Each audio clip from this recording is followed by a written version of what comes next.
In the final weeks of World War II, as Japan's empire trembles on the edge of collapse, an unthinkable report reaches Tokyo. The Soviet Union, silent for 4 long years, has unleashed over 1 million men, thousands of tanks, and the fastest mechanized assault of the war. In Manchuria, entire armies vanish overnight. And inside Japan's Supreme War Council, the shock is absolute. This is the story of what the Japanese High Command said. When the Red Army arrived like a storm they never believed would come. August 1945.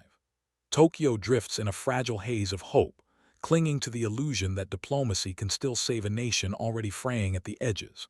Across the Imperial Palace, ministers and generals pore over maps, intelligence briefings, and coded diplomatic cables, each document a thin promise that Moscow might intervene. The Neutrality Pact of 1941, signed with Stalin in confidence and hubris, hangs over their heads like a fragile umbrella in a gathering storm. To Japan's leadership, it represents a lifeline, a belief that, somehow, the Soviets will pressure the Allies for terms before the final curtain falls. But the reality is far grimmer. The Kwantung Army, once the pride of the empire, is now a hollow echo of its former self. Once numbering over 500,000 battle-hardened troops, it has been stripped by successive redeployments to reinforce Pacific Islands under siege. Equipment rots in depots, rations are scarce, and entire divisions are scattered across Manchuria, a region larger than Western Europe.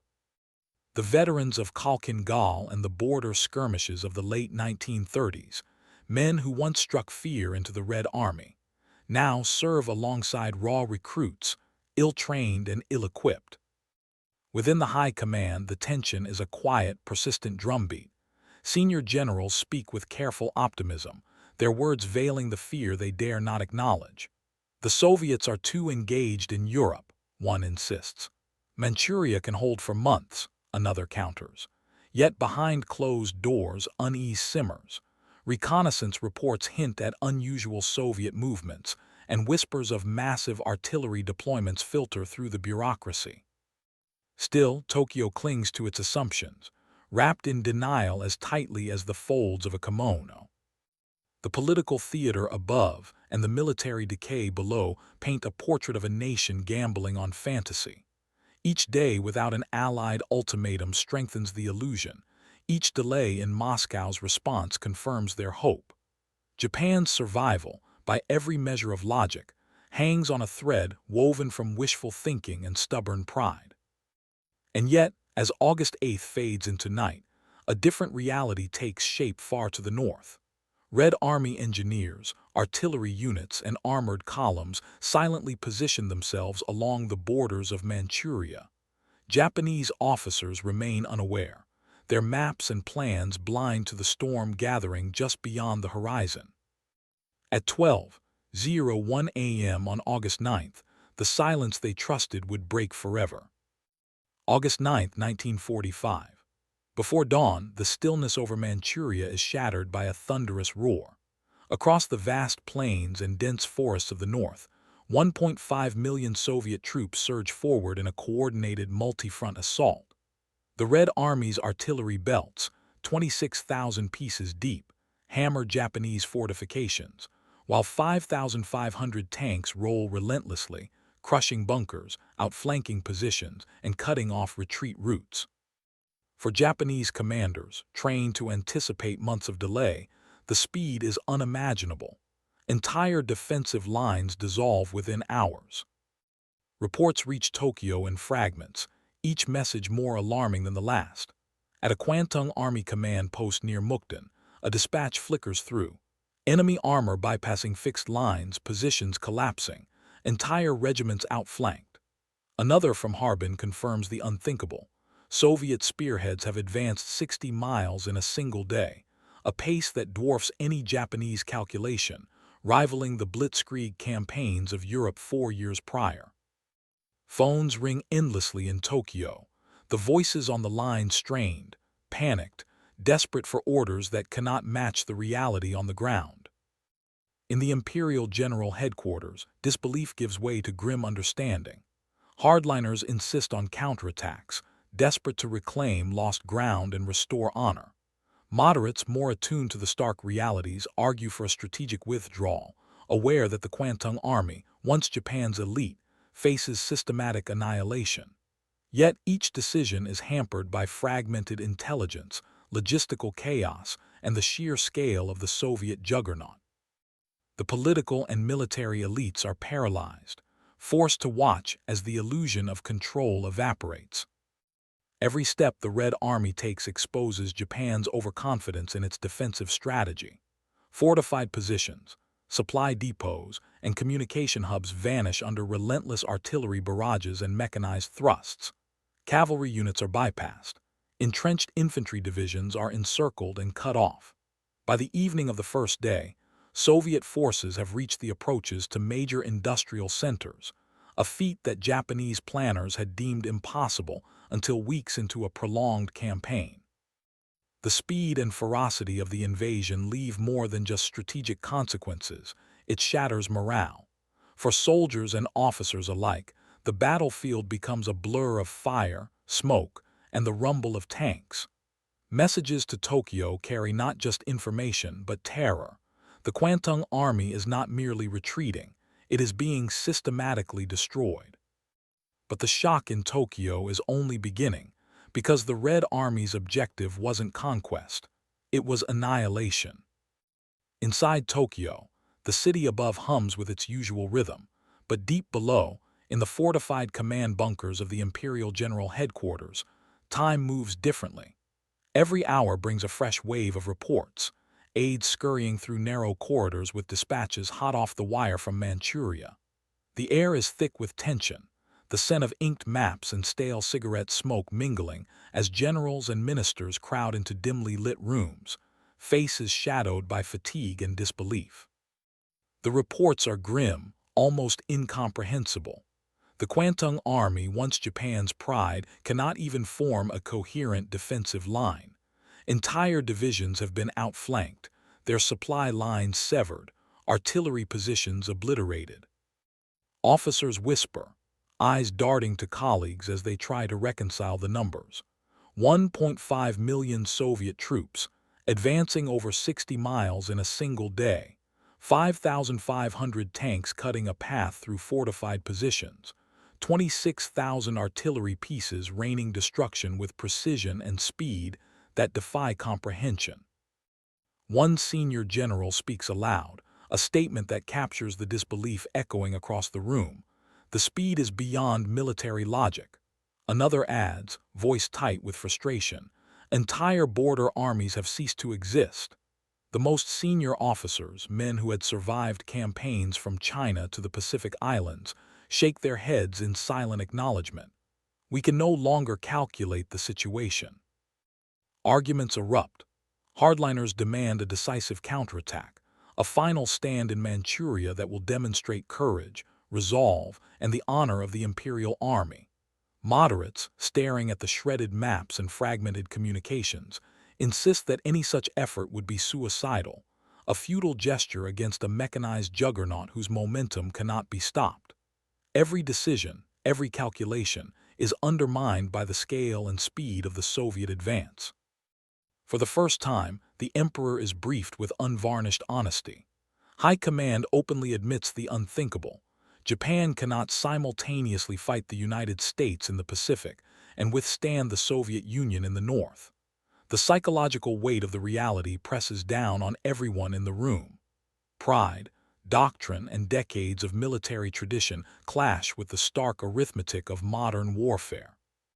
The understanding sinks in. Continued resistance against the Soviets is not just futile, it is suicidal. And then news arrives that changes everything.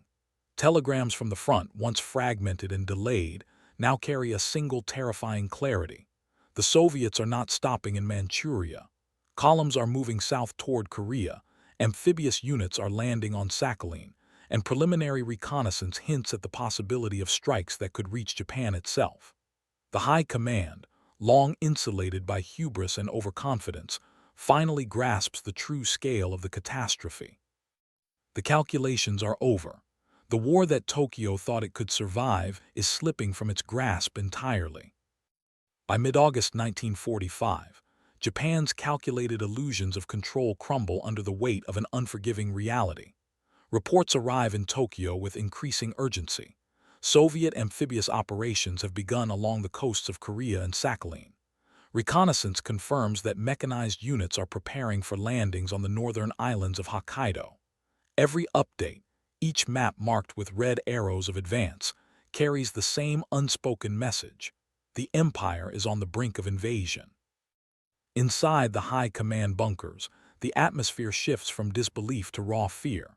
Conversations once dominated by tactical calculations now center on existential questions. If the Soviets reach the home islands, there will be no negotiation. The terror is not just strategic, it is psychological. The threat of Soviet occupation, of communist forces marching through Tokyo and Kyoto, eclipses even the devastation wrought by American bombing campaigns.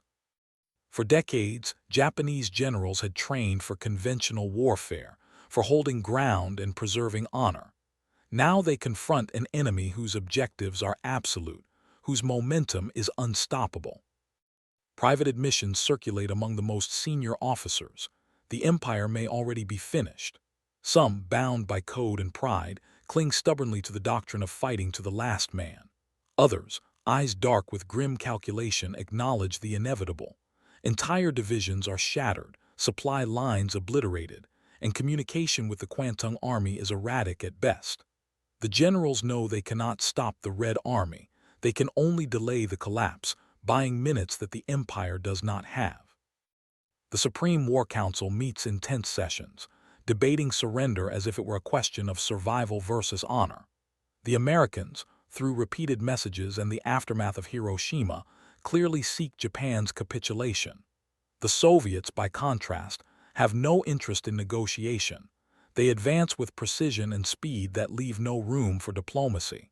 Each discussion, each argument, is punctuated by the knowledge that the window to act is vanishing.